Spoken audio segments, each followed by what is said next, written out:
Los saludo con gusto en esta sección de Perseguidos por Cristo, porque hoy quiero reflexionar con todos ustedes acerca del apóstol al que he denominado el apóstol de la pasión. ¿Quién es el apóstol de la pasión? El apóstol de la pasión es Santiago el Mayor. ¿Y quién era Santiago el Mayor? Bien, pues Santiago el Mayor es hermano de San Juan Evangelista, apóstol y discípulo de Cristo también, hijos ambos de Zebedeo y de Salomé.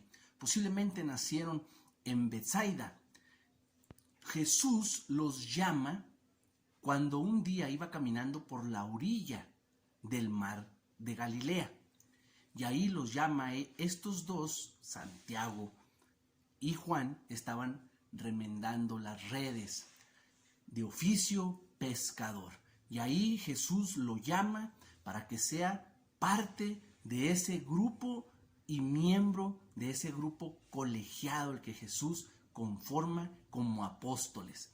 Y desde ese momento renunció a su vida, al mundo, a la vida que llevaba, a lo que él se dedicaba, a su oficio, para caminar y seguir las huellas de Cristo y aprender de cerca del maestro que lo había llamado, al que no tuvo miedo decirle sí en la situación y en la sociedad de su tiempo. Tal fue el caso que llegó a formar parte de esa intimidad propia de Jesús, de eso tan importantes experiencias que tuvo de experimentar al lado de Cristo. ¿Y a cuáles experiencias? Que lo catalogaron a ser de los íntimos de Jesús. Y así muchos estudiosos lo denominan a Santiago el Mayor. ¿Y por qué mayor? Pues para identificarlo del otro Santiago. Por eso era Santiago el Mayor o Jacobo de Zebedeo, a los cuales a Santiago y a Juan, hermanos ambos, les puso el nombre hijos del trueno, porque era impetuoso, era ágil, aguerrido, y esas cualidades bien que las supo explotar hasta el punto y el grado de dar la vida por Cristo. Pero ¿dónde fue la escuela de formación del maestro para ser el apóstol de la pasión? Este apóstol tuvo acontecimientos bien importantes donde solamente Jesús llamó a 3. Recordemos pasajes donde solamente Jesús llama a Santiago, a Juan y a Pedro para ciertos momentos donde Jesús bien quería pulir y darles esa experiencia y fortalecerlos al punto de coronarlos con esta gracia del martirio. Uno de ellos fue cuando llegaron a la casa de Jairo, donde Jesús le devuelve la vida a la hija de Jairo. Los que entraron a la casa cuando llegan fue solamente Pedro, Santiago, el mayor, y Juan.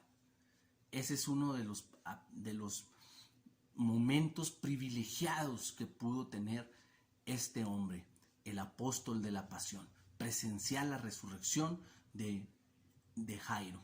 Luego participó de esa gran experiencia subiendo al Tabor y tener la experiencia de la transfiguración del Señor.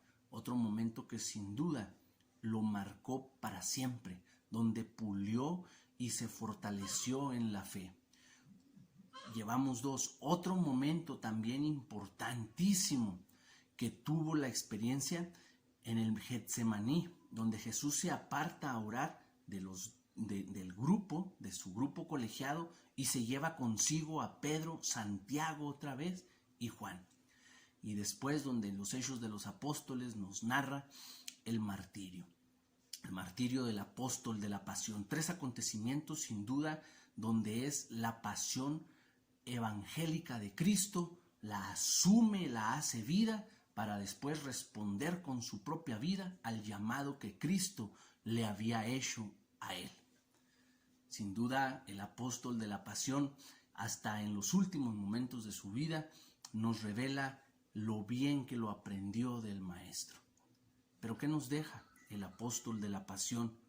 Pues nos enseña seguir a Jesús no es un juego, es vivir al día dando testimonio de Cristo. Ser verdaderos testigos del Evangelio. Ser hombres y mujeres que hemos sido llamados por Cristo a dar testimonio en este mundo de trampas y engaños. Igual que cuando en la época de Santiago el Mayor. Este hombre también nos enseña a ser fieles a los principios del Evangelio. El Evangelio no tiene doblez. El Evangelio tampoco es negociable. Lo que es. Y este hombre supo hacerlo de una manera dando su vida por Cristo, de la misma manera como el Maestro lo había hecho por él. Me pude haber salteado otros momentos tan importantes como los del día de Pentecostés, que a él le tocó todas las apariciones de Jesús cuando estaban encerrados y orando, y que Jesús se hacía presente saludándolos con ese saludo típico de Jesús: la paz sea con ustedes, y el momento grandioso de Pentecostés. Pero sin duda los momentos que quise mencionar son precisamente los que lo fortalecen y le dan la pasión para haber decidido dar la vida por Cristo, como Cristo lo hizo por nosotros. Queridos hermanos, nuestra vida está llamada a no tener miedo las amenazas. Este hermano nuestro, este apóstol de la pasión, Santiago el Mayor, nos enseña que no tuvo miedo a las amenazas de su tiempo, del mundo, de las cuales eran ejercidas por el poder de Herodes Agripa I, a manos de él. Dicen los historiadores que fue azotado, dice la palabra de Dios que fue martirizado a espada de Herodes, fue decapitado. No tuvo miedo a ser aprendido, a ser humillado y a ser martirizado y a dar la vida por Cristo, ante las amenazas del mundo, de la época, de su tiempo. Pues, queridos hermanos, ojalá y la enseñanza de la pasión de este apóstol, de ser el primero, inclusive es el Santiago apóstol, el primero de los mártires, de los apóstoles de Cristo. Ojalá y nosotros podamos también ser fieles a la misión como bautizados, como cristianos católicos, y no tener miedo a las amenazas que acechan nuestro mundo en el que hoy nos encontramos. Santiago no tuvo miedo a Herodes, porque su confianza estaba puesta y cimentada en Cristo Jesús. Ojalá y aprendamos también nosotros que ante las cosas difíciles que vivimos en nuestro mundo, nuestra vida y nuestra confianza esté cimentada y puesta completamente en Cristo Jesús. Dios los bendiga.